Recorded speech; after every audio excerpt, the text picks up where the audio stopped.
Welcome to Your Turn, where you send me questions and I try to answer them. On today's question that I have is from Fred in Wapakoneta, Ohio. I probably messed that up. I apologize in advance. But Fred asks, Tim, I wonder if you can help with this. I have a Rockler carbide tool I can't use since I don't know the technique. I'm sure I saw you use this one, but don't remember what episode or even where it was. Well, I haven't, but I've used something like it, so we're getting close.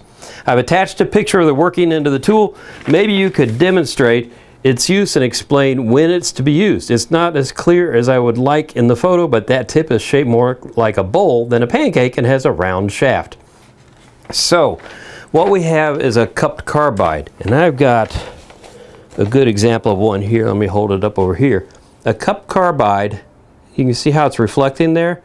So it's dished out like so. Now here's an easy wood carbide and it's perfectly flat. So these are two completely different animals.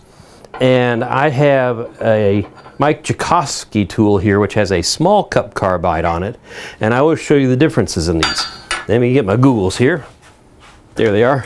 So with a flat carbide, flat is the optimum word. You want to present it flat.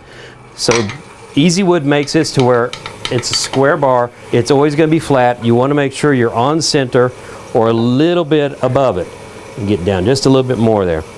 And so by presenting this flat, it removes the wood. Now, if you use a cupped carbide, you've gone from a scraper to a cutting tool.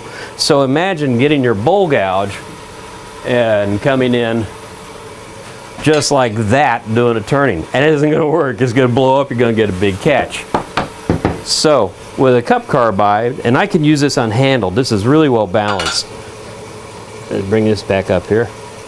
You want the cup to be at a 45-degree angle. So in this case on Mike Joukowsky's tool, he has it angling down at 45. In a Mike Hunter tool tip, let me show you this, get off without cutting myself.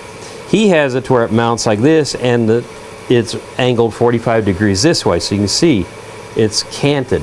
So by being off to the side like that, you're not using the full size of the tool, you're using just the edge. So look how well this cuts, and I don't even have a handle on here. So see, I got a catch because I exposed this edge, which is a little less than 45. So if I do it properly, it works.